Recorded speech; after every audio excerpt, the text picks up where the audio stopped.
There we go. All right.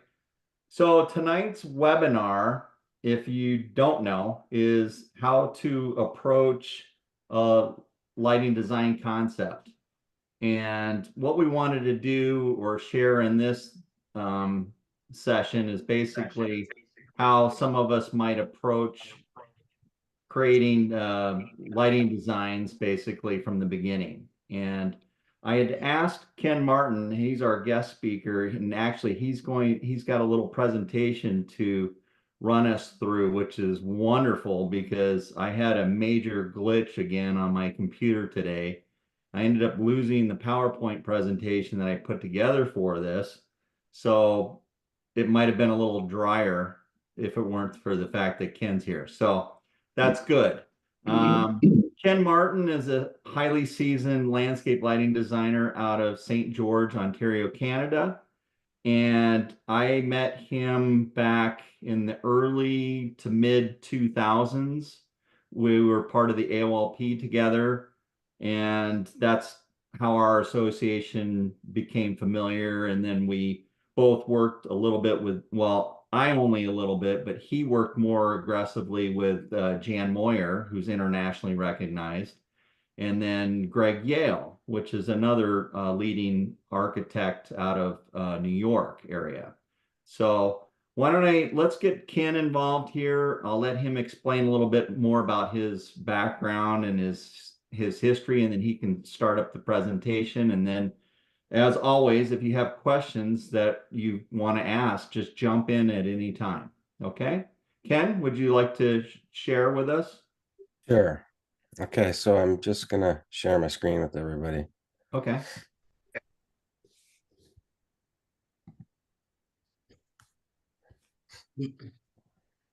Okay. Um, so as Mark said, I'm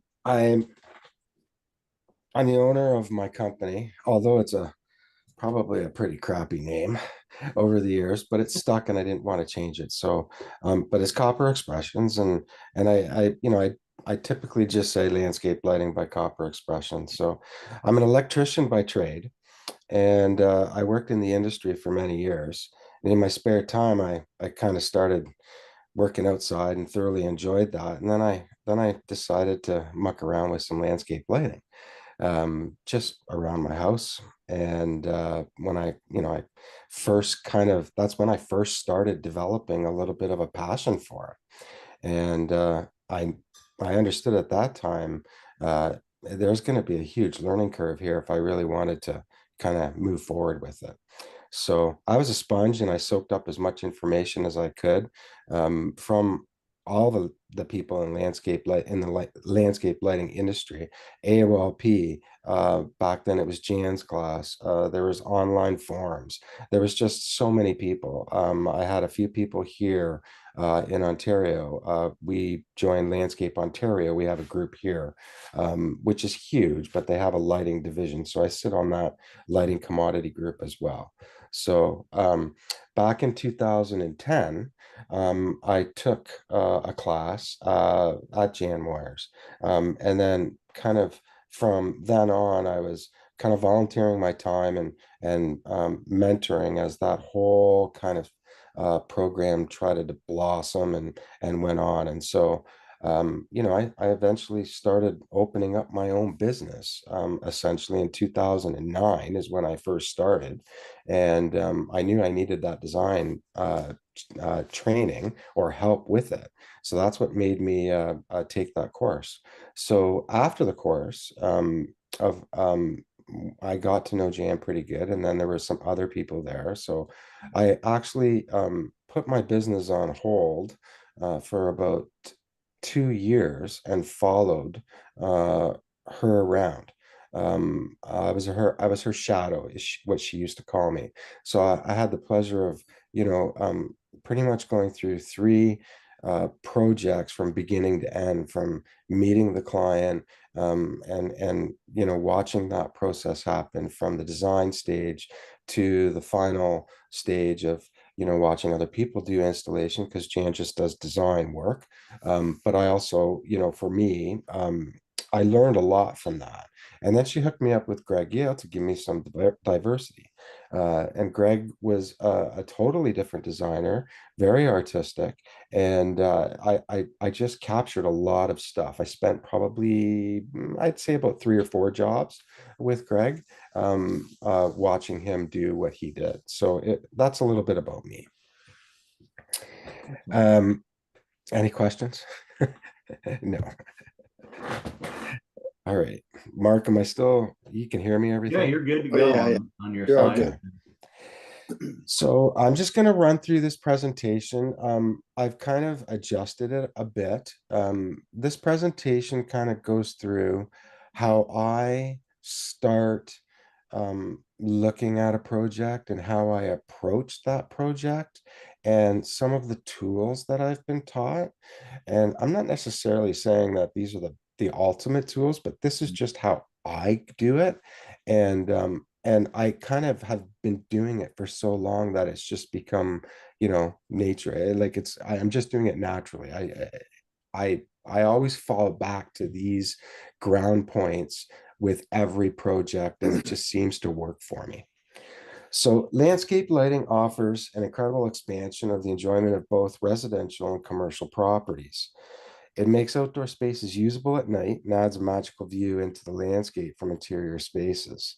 However, to produce effective landscape lighting, you will require knowledge, skill, creativity, and thorough planning. There are many really good landscape lighting designers out there. Sorry. There are many really good landscape lighting designers out there, and every one of them have their own unique design styles. Mhm. All of them most likely will follow similar steps that are essential in creating a lighting design. And I'd like to share some of my steps within the next few slides. And this is how I begin kind of creating my designs, and I hope you'll find these helpful. So, design with predictable results. Quality lighting design begins with study, research, and communication skills. It is important that careful consideration be given to a seemingly unending list of details. So I want to try to gather as much information as I can uh, during this. So effectively, I have these knowledge essential needs, can, and effectively collecting information about the project, and it directs development of a responsive design concept and a project budget. And projects are made up of teams. The other players on the team can influence how your lighting design and installation develops and how the installation proceeds.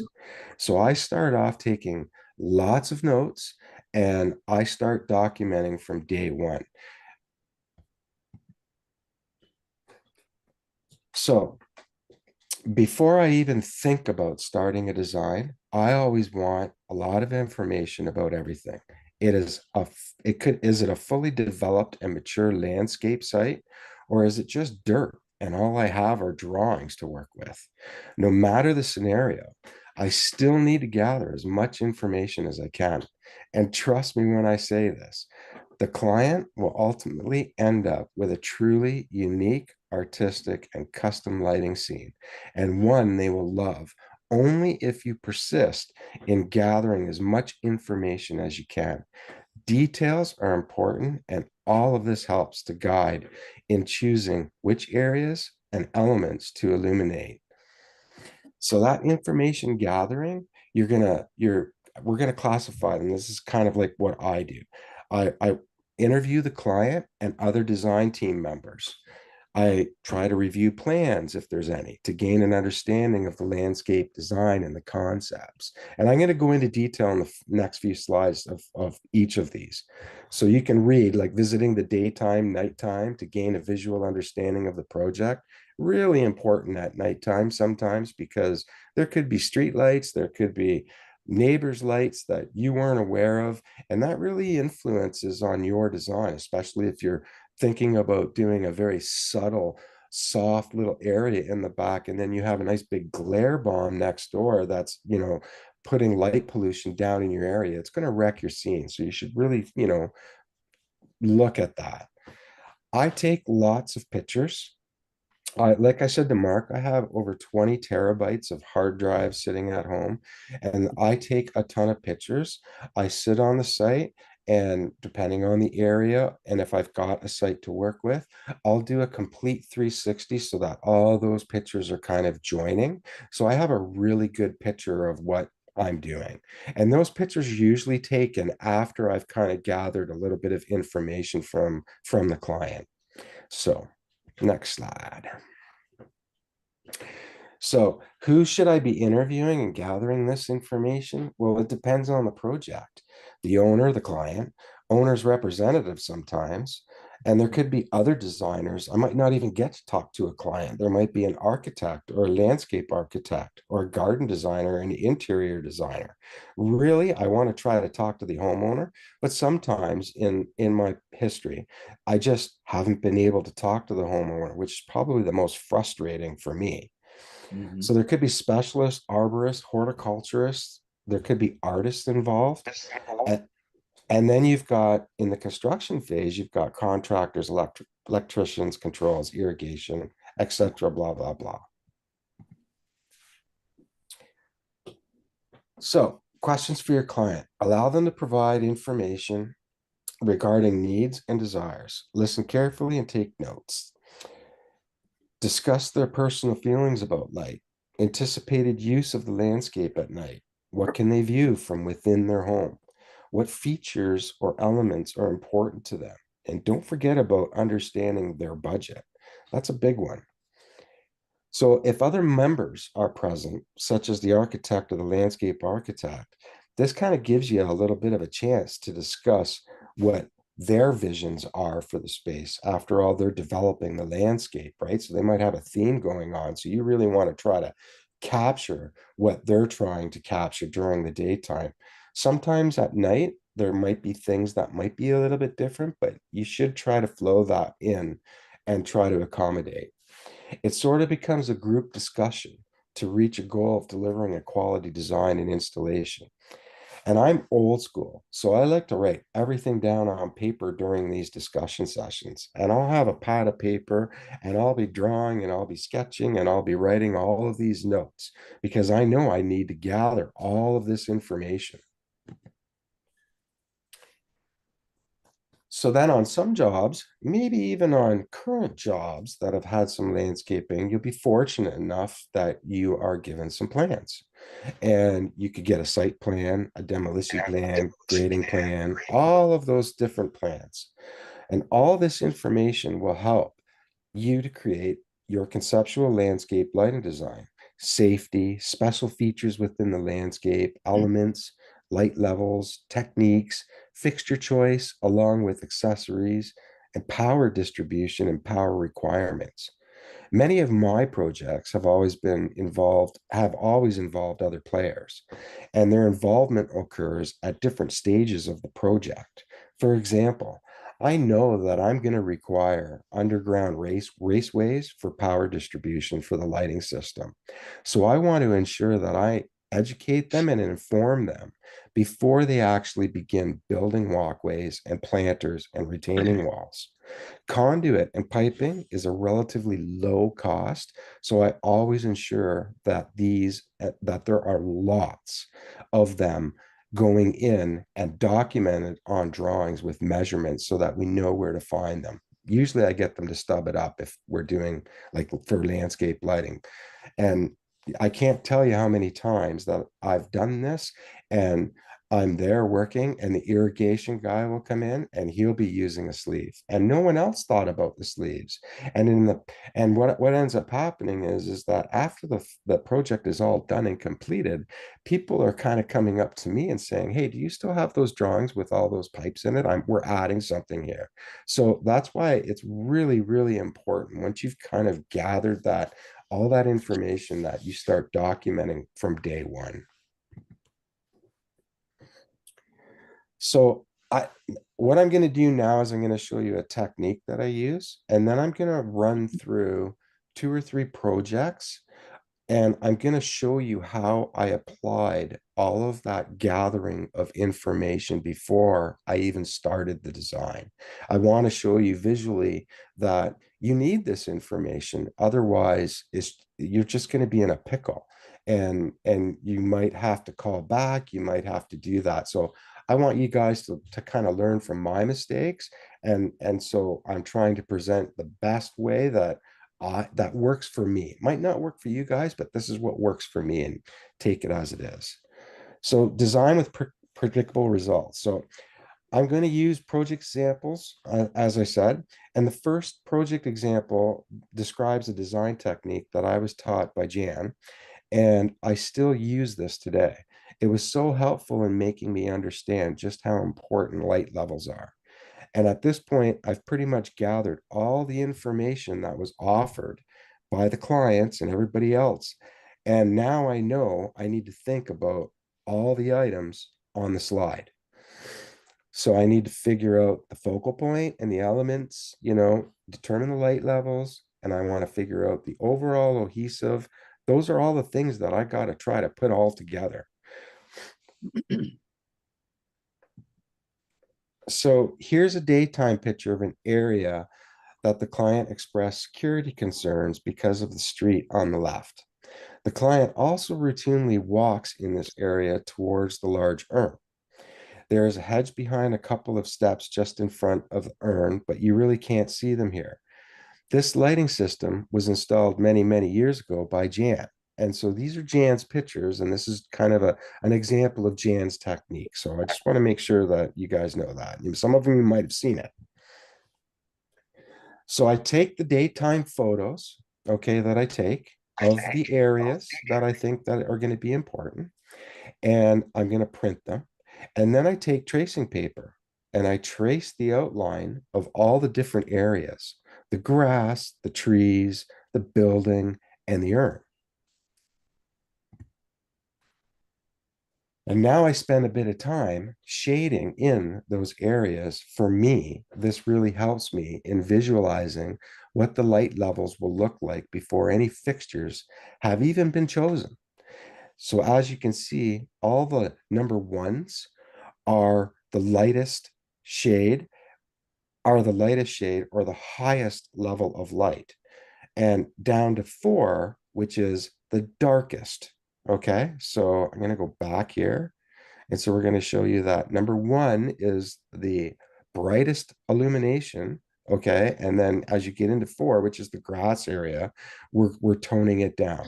And we don't typically want to have any more than a 10-to-1 ratio between number 1 and number 4 in light levels. So this slide is showing numbers dictating the light levels in calculations of Lambert's. But to aid in determining the proper levels of light, I was taught to really pay attention to the color of everything that will be lit. Remember, the green grass, the dark green hedging, the light green leaves on some of the trees, and the urn was made of cast with a beige tone to it. I learned very quickly from my mentors that you have to understand and think about how much light will be reflected and how much light will get absorbed. This took me a long time to fully grasp. Once you understood and know what to look for, it's pretty easy choosing your light sources and the correct light levels to make it work.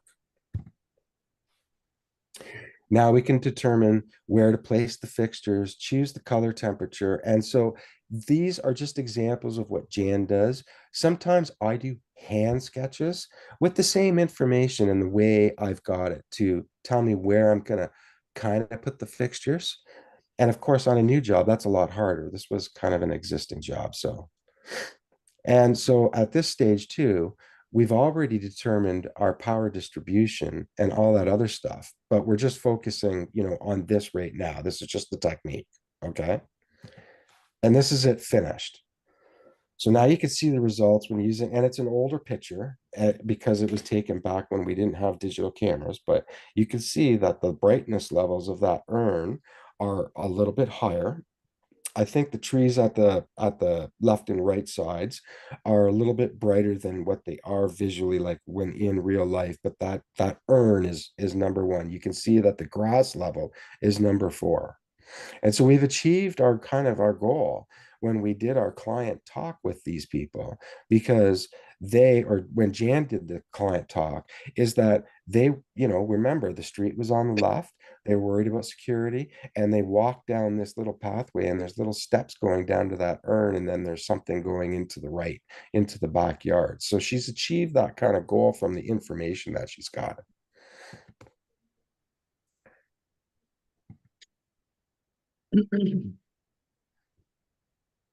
So, design predictable results. This is one of my projects, and again, I'm just going to go through and tell you how I approached this job. This was probably the one of my first, I wouldn't say my big first challenge, but it was definitely a challenge because it was a new project. So this project example provides an overview of a new landscape installation. These types of projects, in my opinion, are the hardest, but I always love challenges. The only piece of advice I would like to offer is that you really need to think about every detail and have a plan to prepare for such things as power distribution and underground raceways for your lighting system components. These all will be installed at different phases during construction, and if something is missed, it could be devastating.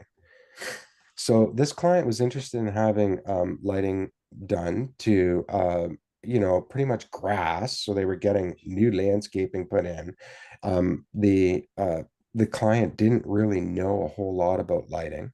And I know that at this time with the picture that there were going to be two water features and some large urns.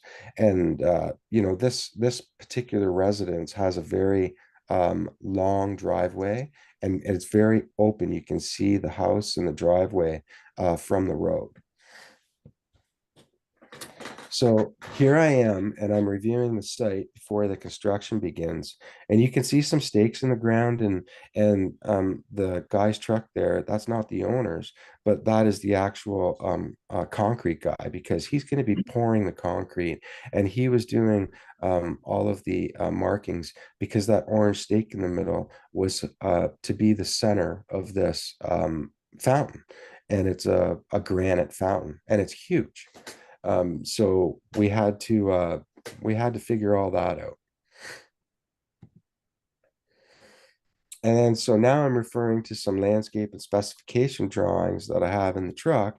And so I'm trying to measure out, okay, these large urns, they're about 10 feet in diameter. They're at least, I forget the exact height of them, but they're probably about 3 to 4 feet in height.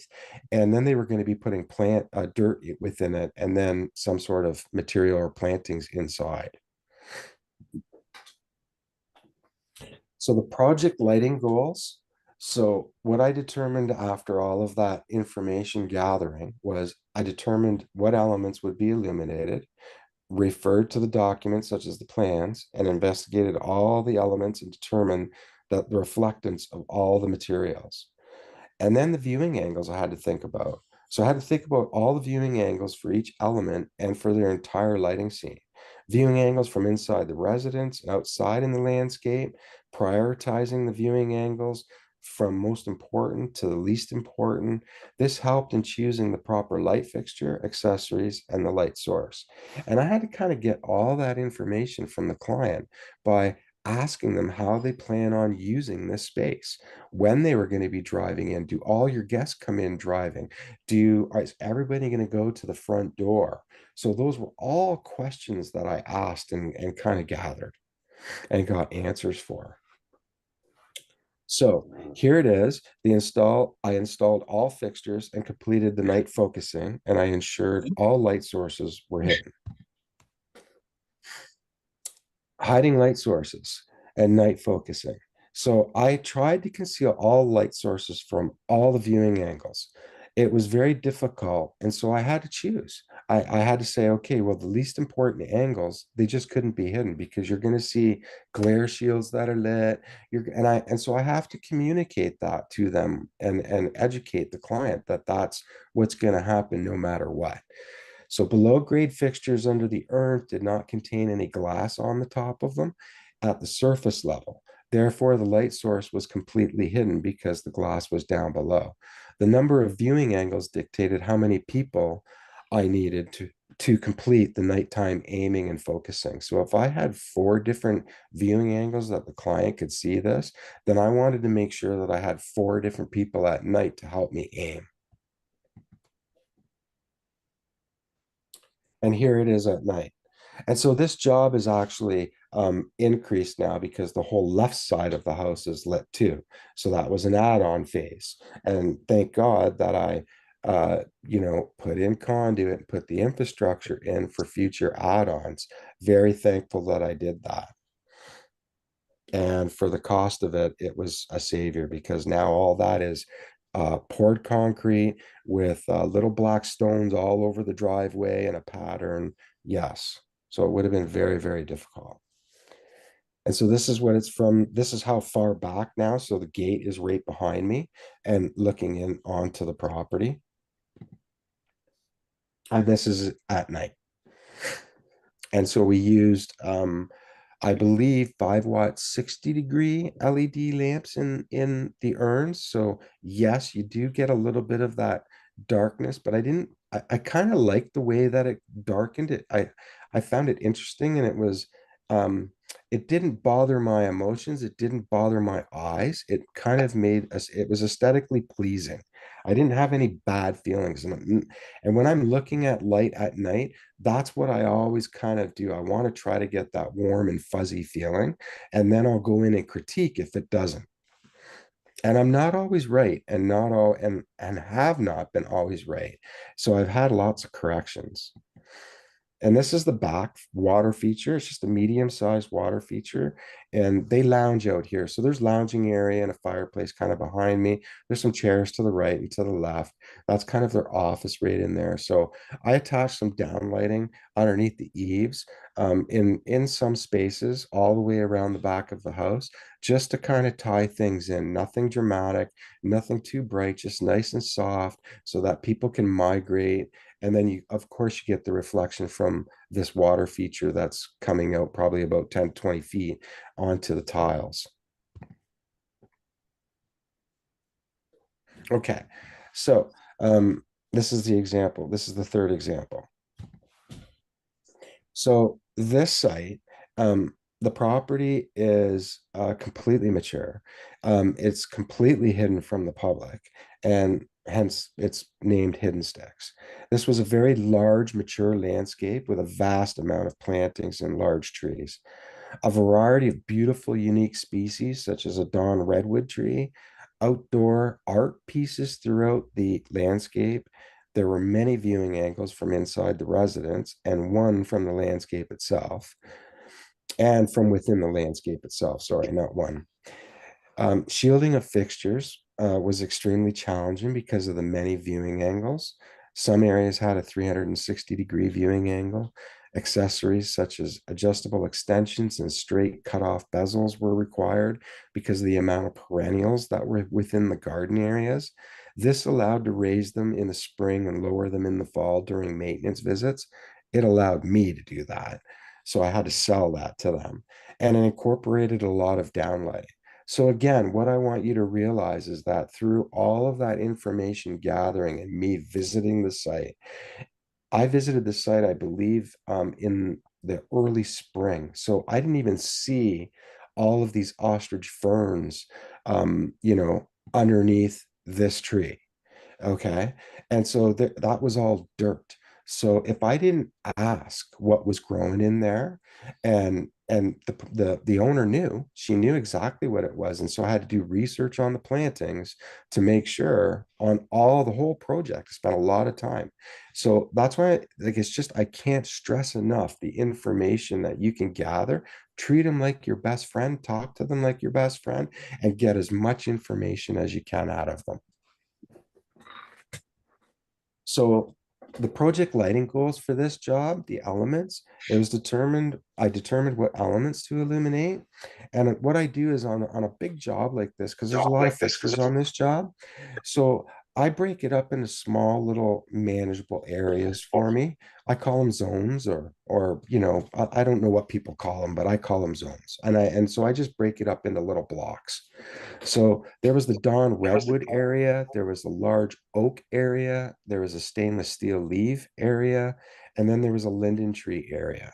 So just to give you a bit of a background, so right here, okay, my back is to the residence here, okay. There's a circular driveway, and down past the oak tree, it's a huge, long, winding driveway that goes out, and it's long. It's quite long, but it's all landscaped on either side, just to kind of give you a bit. And then everything over to my right here, there's a swimming pool over there. There's tons of trees, and then there's actually a little walkway that goes down into a golf course. So again, I took lots of daytime pictures and I found each element, and what I did with those pictures, because this was a mature, it was a mature site. I looked for unique and interesting things about each one of those elements. Okay. And an element could be the oak tree. The element could be the red dawnwood tree. So I kind of I dissect it. I'm very analytical. So I kind of look at the bark structure. I look at any unique branching structure. So that's how I go about doing it. And then of course, again, I go back to the reflectance of leaves, the bark, the ground material, and the materials used for outdoor art pieces. So techniques and cohesion. So um, when downlighting decided what to, I when downlighting decided what to light, then fixture placement was critical because of the many viewing angles. Large branches of the trees were used to conceal the light sources. A different temperature color was used to illuminate these stainless steel leaves that they had. I used clear sight lines when I was below a tree to ensure that I could get enough light up through the tree and into the canopy and branching structure. So, sometimes my clients laugh at me sometimes because I'll go and lay right down beside the trunk, and I'm getting paid for this, right? They're looking at me. And so I'm trying to figure out, okay, this is where I've decided where I'm going to put my fixture, and I'm trying to get the light, and I'm visualizing what beam spread I'm going to use and how am I going to get there and how bright do I want it up there, blah, blah, blah. So once the lighting design was completed for the main elements, we then moved on to adding a little splash of light between all the areas to make this lighting scene cohesive. The splash light levels were slightly softer, but not more than a 10-to-1 ratio. So I take all of these little zones that I'm doing, and somehow I got to time together on this job site. Not every job's like that, but you could think about it like that. You do have to tie it in, and not everything needs to be lit. It could be one little fixture with like a 4-watt, 60 or 100-degree lamp, and make sure you have no hot spots. And it's just to fill in the blanks so that it's easier on your eye at nighttime. And you'll know when you look at it, because if it's too dark between two spots, it'll feel uncomfortable. You will feel that uncomfortableness. So as you're navigating up this long winding driveway, you come to this dawn redwood area. This is the area. And to the left, there's some pine trees, and then there's a sumac, tree out back, and a maple tree to the left of that structure. And this lighting scene right in here. Okay, so to the right of us, there's some pine trees and some maple trees. Kind of branches hanging over the driveway. In behind that dawn redwood is actually the cabana for the pool. I think you can see an umbrella way back there.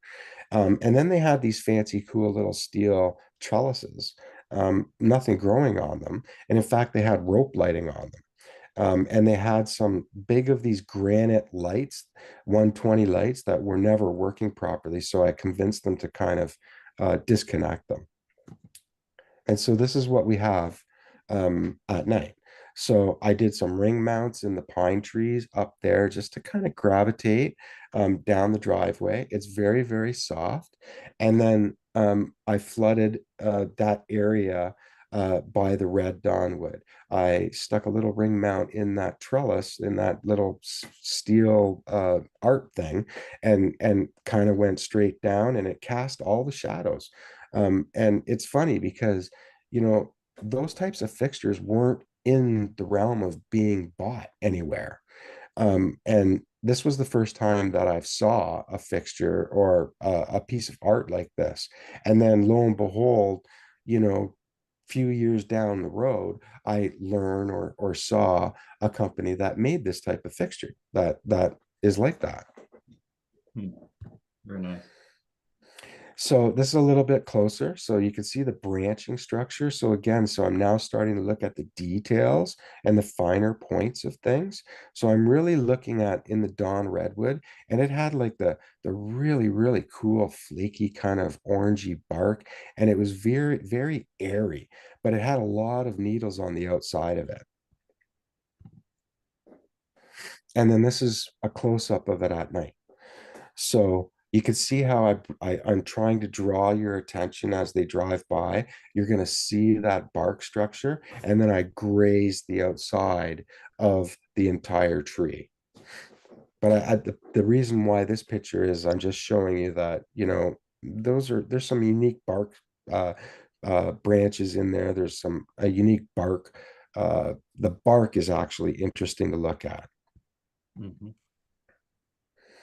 So looking back at the Dawn Redwood area now, with the residence behind me and the very large oak tree to my right, the garden bed under the tree contained a vast amount of ostrich ferns. And this is how you would see it. So I added one downlight to the left. I continued with my ring mounts on some of the branches overhanging the driveway because it was important that they wanted some light, because I guess they take their dogs and they walk down there. So they wanted some light onto the driveway. And in this big oak tree, I have at least 4 to 5, at least, I can't even remember how many, downlights way at the top coming down. I actually used a zoom boom to get the fixtures up. And we talked about that. And so I educated them that, hey, you know what? I'm going to put some of these fixtures need to go in trees. Do you realize the maintenance and how often we're going to have to do that? That's going to come at a cost. That has to be part of your budget. I had to educate them. That was all part of the original information gathering and sharing of information with these people. Very nice. So large oak area, the ostrich ferns, and then they have these two really cool, interesting stainless steel leaves. And they're really neat. And I had to light them. So this is what I ended up doing. And I'm like Mark, right? So I'm by myself. So thank goodness they had some infrastructure. They had all the power distribution through this whole place. They had receptacles everywhere. They did have a current lighting system, but it was in shambles. And so I replaced everything, including all the wire, because all of the connections and everything, it was just destroyed. So everything got new wire and new transformers, and all the outdoor receptacles, thank goodness, were controlled by the Lutron system. So it was very, very, I lucked out on that. Wow. And so as you can see from here is a close up on the stainless steel leaves, but you can also see the gob of wires going up that tree to show you how many lights are up there and branching out. And that was the least visible spot that I determined would hide. And the client was happy with where I put it, because from their viewing angle, that they hardly would see that. Mhm. And then again, they had two little structures here, right in that area. So again, the residence is behind me to my left. And then that's it. During the day, you can see one of those stone lights, the granite lights, which do nothing. They just fired up and they weren't providing it much more. And this is again another picture looking down, so you can see the shadowing effect that I Mm, got from mounting a fixture kind of way up. This was an interesting thing. The client was actually, they had some ice damage over the winter, and the client was actually thinking of putting prosthetic limbs on this white pine because she loves it so much. She mm, didn't end up doing it because she got the cost of it. So, but they had a little barbecue area here, and this was like a little niche area that I kind of just lit up for them, not using too many fixtures. But again, some down lights, and I actually put something on his barbecue, like on the, he's got an outdoor countertop out there, so to give him light and a switch underneath, and we switched it, and it's just a low voltage light. So so this now, the barbecue area is to the left and that sitting area there, and this leads down to a golf course, and it's pretty steep going down here. Okay. And so he doesn't take his cart there, but he does walk to the clubhouse from where he is, or he did, anyways. And so to the right is the house, and right to the right, they have kind of like a pretty big picture window inside. So again, when I was at the house, I took pictures from within the house, and I went to all the windows and took pictures so that I could see what I can see outside. I wanted to see what I can see. So um, this is how I kind of done it. So there are a total of 12 fixtures in this one area. There are 5 hanging ring mount fixtures. There's 3 in the large tree and 2 in another unlit tree further behind to illuminate the stone staircase going down. The remaining 7 fixtures are all ground stake mounted uplight fixtures, and all light sources are LED 5 watt with varying beam spreads from 40 to 100 degrees. nice. So this is how I created the view, and most people think I'm nuts when I ask to go into their house because, I'm not trying to be rude. I don't want to see your dirty towels, but I really need to take pictures inside your house, and I really usually communicate to them in my phone call when we're setting up this meeting. These are my kind of needs. I need to explain to you, if you really want it done properly, this is how it's got to get done. This is my way, and this is how I do it. It's not like my way, but if you want to get a good investment, this is how I do it. So I took the picture in there, and then I got this. So the landscape lighting provides spectacular and artistic views from within your client's residence during the evening hours all year long. So when those leaves drop, it's still lit. So when I showed them at first and they walked in, and you can read it on the bottom of the slide, you know, their window's now a beautiful piece of art. They keep those blinds open all the time because of that view right there. Even if they have subtle light going on inside, and that's kind of why I, you know, turned the lights on when I took my photo to show, like that's pretty bright there at the table. They can eat and dine there, but you still have that beautiful tree sitting in the back. That's awesome. So here's some examples using the design techniques Design technique. and the processes we have discussed. Okay, so this particular job, this is a smaller residential project, and I wanted to show you another visual technique I use to help the client understand what I have designed and proposed. So they are an older couple. I knew that the light levels were going to have to be slightly higher because as you age, your eyes they don't perceive light as well. So I always have to bump up the light levels or bump up more fixtures to get the light levels up so that they can see it as bright as I do. So they sit and entertain a lot on this rear porch. And there happened to be a forest behind me with several beautiful specimens. And this is what was behind me. And I'm like, oh my gosh, well, we got to do something. I can make a pretty good canvas of that.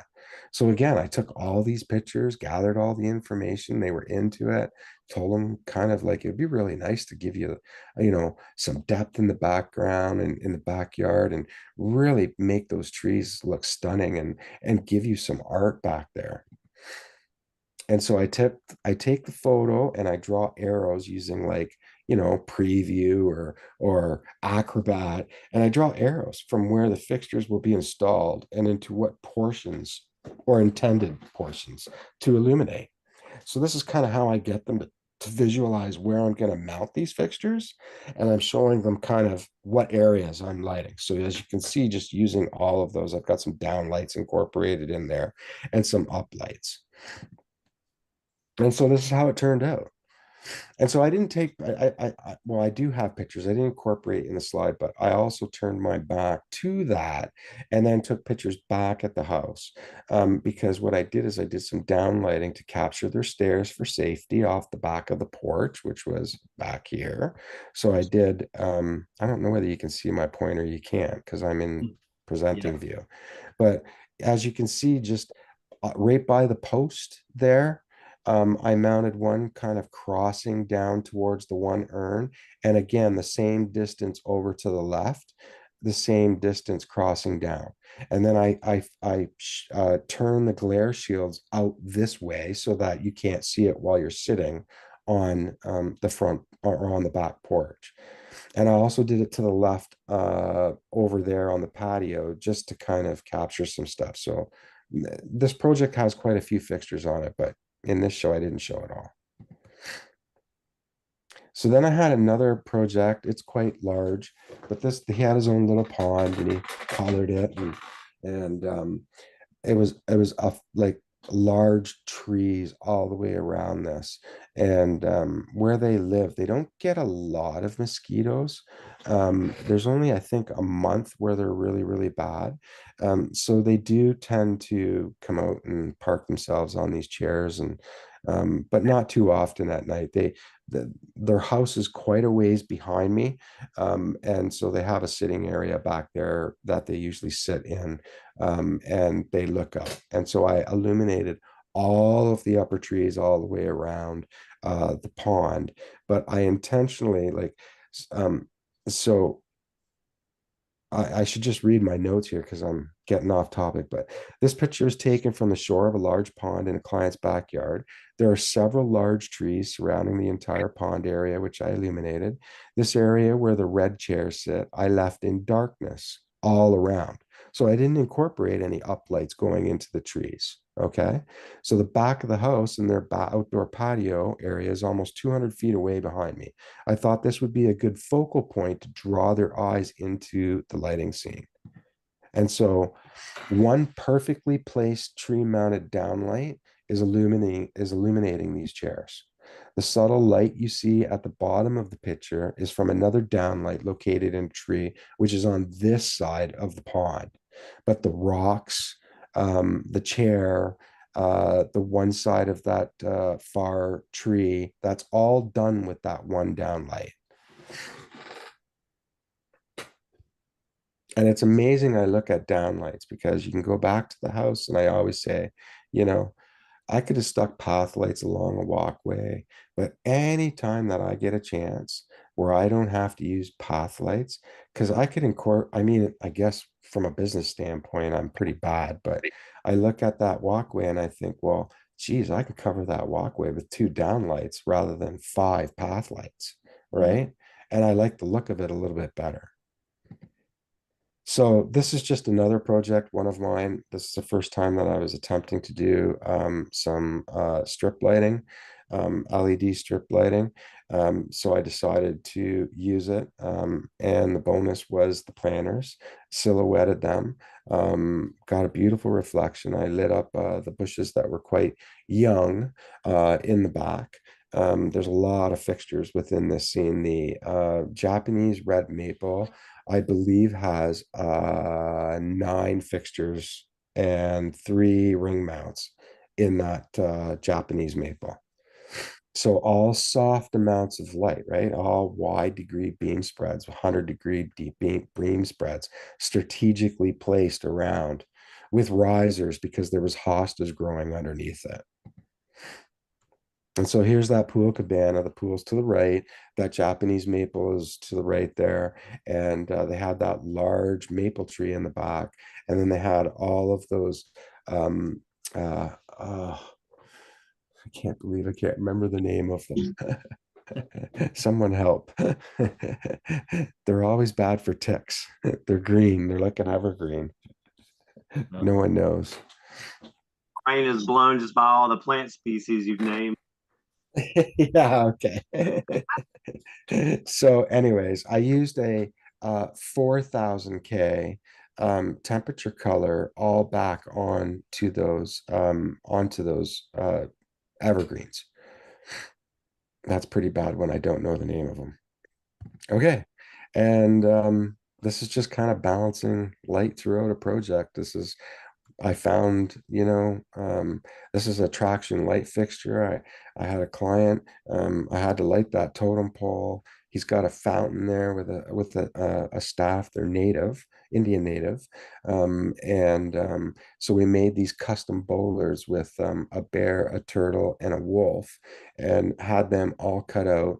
And they're lining the driveway. So there's quite a few of them going down on the opposite side, alternating, and then I lit the forest area in the back for them. So that was kind of a really cool project. And that's all I got. So I guess I can stop sharing. Very cool. Wow. That's Thank awesome. you, Ken. No problem. Yeah, that was, I mean, I well, go ahead. Yeah, I hope that I didn't get off too off topic, but what I was trying to do is pull together and how important it is for everybody to understand that information gathering session that you first meet your client. You really need to get your brain involved in the landscape and really need to figure out where and how you're going to approach. I can't stress that enough of how important it is. It's helped me, and I've been very successful proceeding forward. It makes it really easy to start that design. I thought, can't, I mean, it's brilliant. I still go back what you started with. And I think that project that you described, I guess that you worked on with Jan, where you took your picture, and it makes such perfect sense to create the level of light. Because in my mind, when I'm in a project, I think of it as what's interesting to me, but I've never looked at it like you said, the ratio of light levels, that this would be more reflective. So this would be a 1, or this, and putting it in something like that is brilliant. I Yeah. love that approach. Yeah, that's good. So, Greg, Yale, on the other hand, um, he had a very fascinating point. He uses way less fixtures, and I don't even know how he does it sometimes. I still don't know how he pulls it off. Like, I've seen him do a spectacular lighting scene with 3 fixtures. And like it's like this bridge going over like a little waterway, and he just like used 3 fixtures. And the best way to describe what he told me, and not with the bridge scenario, but when you're doing trees and whatnot, he likes going there during the day, and he inverts what he sees. So if he sees where sunlight is and where the shadows are, he wants to light where the shadows are. Mhm. That's how he kind of made me think. So that kind of helped me a lot with my downlighting to create shadows, but it's very challenging sometimes. So That's right. Anybody have any questions for Ken in terms of part of this process on how you kind of go about to create the design and to maneuver through it? Or I know there was a lot there, and in fact, there's so many great takeaways from Ken's presentation. Like I know for myself, considering again that importance of information gathering, huge. You can't take enough notes, get enough insights from the customer to provide that human-centric approach, that relationship to the designer, to how their needs and the site. The other thing about the light levels was awesome. That's not Mm-hmm. discussed enough. And that importance of trying to show contrast between, that's how you create depth. That's how you do a lot of different things to evoke emotion. So that was excellent. And then I also like the part that Ken talked about with critiquing. You know, when you take your pictures, before and after or during the stages of the work, that's a great way to do it. You look at the pictures and how does it feel to you? What are you seeing? Why? Does it feel good? Does it not feel good? Does it feel washed out? Does it feel too dark, overlit? I mean, you can act by critiquing these things. This is a great learning tool. So excellent, Ken. Thank you so much for that. No problem. I hope it was helpful. I hope that, I hope you can take some stuff away. That's just the way I do it. That's the way I was taught. Hmm. I'm not necessarily saying that every designer does that, but that's just the way I was taught, and I like it. I mean, a lot of people are more tech savvy with computers and they do CAD drawings and have intricate drawings. I'm still kind of like a shade guy with a pencil. I'm back in grade 10 art class and I'm still doing shades, and that's just my brain and my age probably showing, but that's how I grew up. That's how I was taught. And it took me a long time, believe it or not, it took me a long time to get really comfortable. And I'm going to tell you, there's still times when I do a design and I figure I'm going to put all the lamps in and I'm going to, mark it all and get all the lamps in. And then I turn it on at night and it's like, there's still times where I have to go in and open the fixtures up and redo the lamps, But then I look at somebody that was my mentor, and that never happened. It was a position maybe here or two or moving the fixture around, but never a lamp change. Like they had it down, like just to a science. They knew it. So, and I'm not quite there yet. And I've been doing this since nine, so yeah, it's just a lot. So have patience, and it's fun. I love the emotional response that I get from my clients. Lots of oohs and ahs, and they're very happy. And I always develop a good relationship enough that I can have a glass of wine with those clients. And that's how well you almost have to get to know them to get the information out of them. And it might take two or three times. And so I strategically say, if I had kind of a short meeting, they're running out of time, and I didn't get all the information because I went back and kind of started doing stuff, I'll ask them, hey, can I come out and remeasure something, even though I don't need the measurement? I'll just say, hey, can I come back out? That gives me another opportunity to ask them a few questions that I didn't think of or that I didn't get the information from. Works all the time. And sometimes I go back two or three times, so they're thinking, oh, this guy's, he's into it. But for me, I'm thinking, well, I didn't get it out of you the first time, or I totally forgot about it. So, but just tips, tips. Yeah, that's great. I have a question, Ken. Um, how many visits do you typically use per design? I mean, is it very different, or is there a pretty streamlined answer as far as how many times you go to a client's house before you are installing? Um, as many times as you think you need to go there until you're confident that it's going to look good and you've got your bases covered. That's the best advice that I can give you.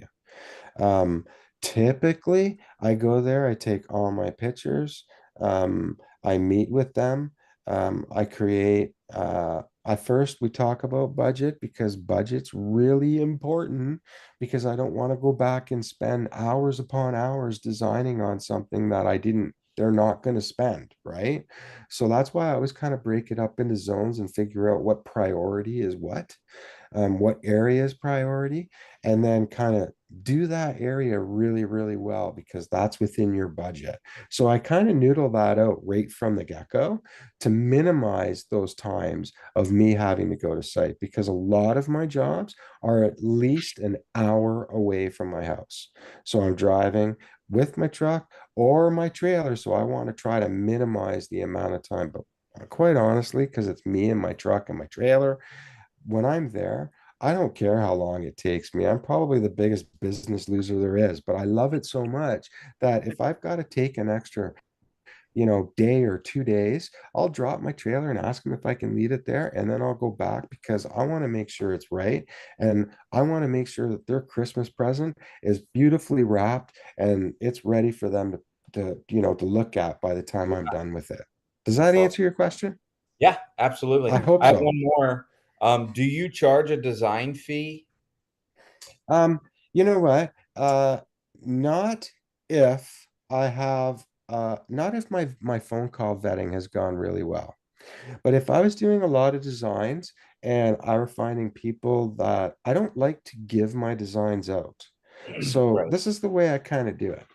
So I could offer my designs to and do a design service and charge out accordingly. Okay. 150 bucks an hour, whatever, 200 bucks, Yeah. depends on how much detail you want to go in for your design. Are you going to specify and provide specification sheets? Are you going to engineer it and put a transformer schedule and a fixture schedule? We can go on and on, right? Right. So, but with clients, I try to vet them and know whether or not they're a conceivable and prospect whether we're suited for each other, I guess is what I'm saying. And so I screen them out and then I'll do it. There's probably been in over all the years that I've been doing it, there's been 2 times where I've given a proposal out and early in my years. And so I've learned that I'm not going to do that anymore because I just gave them a shopping list to go and look. So in my proposals, all I do is I just say, I'm going to put 10 fixtures here. I'm going to put 15 fixtures here, and we're going to illuminate this tree. And I'm not going to give them any lamp information. I'm going to show them a specification for a fixture or what type of fixture, but I'm not going to give them any more information than that because that's just how I do things. Yeah. So does that help? Yeah, absolutely. I appreciate it. Yeah. Oh, go ahead. Well, following what Andy asked and what you said, I mean, and it kind of maybe I'm trying to see, do you pretty much go to your clients and kind of like all the questions that you're asking, the details, you're trying to sell them an experience perhaps and tap into that and not as much per fixture, like that's not even as relevant. You're just trying to sell them like or share in your vision of an experience and what you're going to be creating. And it could be, maybe it's not relevant to tell how many fixtures. Well, I don't when I'm there on the original meeting, but I find that I have to educate my clients. I have to Mhm. educate them about the difference of a wall sconce on the front of their house that has clear glass on it. And I pull up at night and I drive my car and I look at that and then I look away in my car and I have spots in my eyes. And those are what I call glare bombs. Okay, so I have to educate them, and I subtly say after a couple times to say, the easiest way to fix that is to put that on a dimmer and take the glass out of it and go take it to a place and get it frosted, sandblast, and frost the glass. And then now you're not going to see and get that glare. So I have to educate your client. You have to really educate them to what you do and make them understand that all outdoor lighting systems require maintenance. This is an investment. And if you want it to last and you want it to look as good as what it did when you first installed it or when we first installed it or you get it installed, it needs routine maintenance. And you have to push that. You have to educate them. So you have to educate them about everything. Do you need to tell them about, Mhm. I need an adjustable stake or I need to put the light here? No, I'm not. But am I going to say, hey, you know what? That big oak tree, it was really dense and it has a lot of sucker branches in there. Do you get pruning services done? Oh yeah, we have pruners that come in and do it, tree guys that come in and do it. Oh, would you be open to having some pruning done so we can open it up and get, Mhm. it's going to be healthier for the tree and it's going to allow more light to get in. And they're on it. Like they're right in there. So those are the types of conversations that I try to have with them and just be open and honest with them. Thank you. Very good. What size of a crew do you typically work with on your installations? And I'm sure it can range on the size of a regular size lot to an estate size lot, but do you have a typical size? Me, myself, and I. What? Boom. It's like me Me too. and myself and I. Really? Yes. That's awesome. So and you're limited. I'm going to tell you this because if you're a business owner, I work for my business. I don't own my business. There's a difference, everybody. Okay. If you want to run your business and own it, you need employees. And you got to hire those employees and trust those employees and educate those employees if that's where you're going. Me, I work for my business. So that's why I'm the way I am. I'm the shittiest business person there is in the world. I make enough money and I'm happy but I totally enjoy it. I love going to work every day. I love what I'm doing. Am I getting tired of burying wire? Yeah, that's why I got two 23-year-old twin boys that usually come out and help me if I got a big job and I need a lot of wire buried. And I'll, ask a friend to come and pay him. I'm on a residential property. Is it right? I shouldn't be paying anybody. Up here in Canada, you're not allowed to do that, right? So I have to be careful, but I don't want the headaches. I was an electrician for a long time and I had it, other people that I had to work with, and it's just not enough. I've had enough of the headaches. Awesome. What about for nighttime adjustments? Who do you take with you for a nighttime adjustment? Totally friends. And sometimes I've gotten the homeowner to come in, their kids, believe That's it or awesome. not. So Yeah. that's how good of a relationship I've I had love with them. that. Very cool. So I don't ask them, but if they're out there, hey, would Johnny mind going out there and just tweak that fixture 1 minute? I just want to get it right. And they're all over it. I wouldn't ask them prior to it, but Yeah. that's how I do it. So I'll Very set that all up. So put 3 or 4 guys in my truck and we'll go and do what we got to do and away we go. It's really long if you have to do it by yourself and you lose your night vision because when right. you go over and reach to a fixture, now you're getting bright lights. Now you got to wait 10 to 15 minutes to really see what the light's doing again. And sometimes I've been at jobs till 2:30 in the morning mucking around, and then I got an hour's drive home.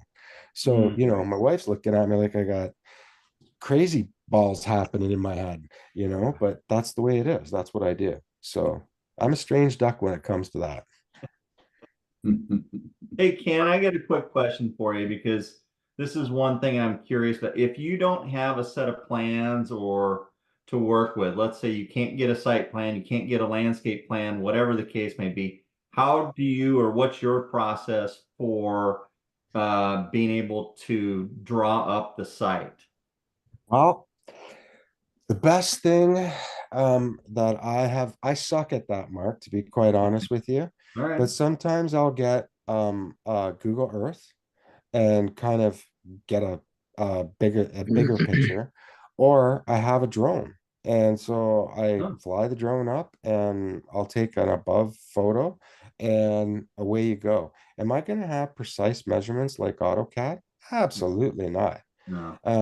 If the client's going to require it and that's what I have, well, when you get to that stage, I'm probably working with a landscape architect, so they're probably providing me a PDF anyways. So, so I really haven't had to be a Jan like that. You know what I mean? Like I haven't really had to create all of that. So I'm still kind of a hand sketch guy, but other people have great methods. They can, if they're fluent with AutoCAD, it's awesome. Sometimes clients will have those files, but if you don't, it's those pictures. And you know, the drone I think ran me like because it's a pretty good drone. It ran me like about 2 or 3 grand Canadian, which is way less for you guys because your dollar is way more than ours. But that was the best investment. At least you can go up during the day and take picture of the site, and that's typically what I use that drone for is like a topology picture, Mark. Great. Awesome. Very good. Thank you. Anybody else? Any other thoughts, questions? Go ahead, Jeff. Last question, or who? Go ahead. Somebody was before me, maybe. Do you remember that little sculptural form that you were talking about lighting up? You called it a trellis? The tour. It's a Yes. tutor, right? It's a tutor or an obelisk. Yeah. Thank you. Yeah. Yeah. Thank you. Do you just do low voltage or do you use line voltage? Oh no, I used 12 volt. Yeah. So I used a little ring mount in there and I ran 12 volt Well, I up mean, on the back. in general, Oh, work. oh, Yeah. oh. Okay, so for all of the lighting, Hmm. yeah, it's all 12 volt. Yeah. I have yet to have had like a metal halide fixture or a par 20 or a par 30. I've yet to have to use one of them. Um, I I haven't been on a project where I would feel that I would need that. Because that's kind of, some of them would just be blasting a lot of light. But if I was in, uh, you know, it depends on where I was in the country. If I was in California and you had one of those great big tall trees, yeah, you would probably need 120 to light something up and get the punch up there. So, But but no, I haven't. you have frost thaw. Do you use conduit? Is your cable and conduit? Okay, so I always run cable conduits, always underneath grass in the transition going into the gardens and up until a point, whether it's the foundation or a rock or a concrete structure. And I go through a lot of wire. I run my wires where they're not going to get hit. Let's put it that way. So I don't run the whole job in conduit, not the entire thing, but I do run out into those grass areas. Yes. Yeah. And of course, if you were doing a new installation, so a newer installation that I did, like say that swimming pool wall, that was a big job. That happened over 3 years. It was both front and back. The majority of all of that is all the feed lines um, are in conduit, but then they branch out. So the feed line might stop, say at like at close to a river birch, not too close to the trunk structure, but because of the roots. But the conduit will end, and that will be my feed for that tree, and then I'll branch out, with 4 fixtures. So I have plenty of feeds going out into the ground. And if they are buried in the ground, like I said, I usually store them where I know no one's going to be digging. They're taped up, bundled up, hidden as best as I could. Am I the best at it? Well, you know what? I haven't had any issues whatsoever with any damage and any connections since I began. So, knock on wood, I guess I've been lucky. Question that I was going to ask Oh, was going to potentially go ahead. occur to Jeff's question, but when you get into positions where you need 120 for a transformer, are you just subbing that out to an electrician to get your 120 to those areas? Wow. So I'm an electrician by trade. So, but listen. So up here in Canada, all right, you need what they call a master's business license. So I have not pursued my master's business license because they want $800 a year for a master's business license, and for the amount of 120 electrical work that I do, um, I just didn't find it useful. I didn't find the need to do it. I can go work for an electrical company anywhere in Canada, but I can't pull out a permit to work on putting a outside receptacle on somebody's house. So I have a good buddy that lives down the street. Have been friends with him for a long time. He owns his own electrical company, so I get him to do it.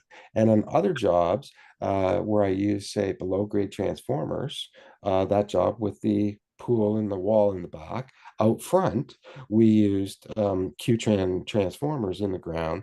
Their electrician ran all of the conduit out to that. So then I had to educate him because he's never done it before. So this is how we need it. And every vault had 2 cassettes and they were switched. So yes, I know in the States that some places you need to be an electrician to do the installations. Nice. That's it. That was a bucket of information, Mark. I know. This is I'm great, parched. man. I tell you what. Very cool.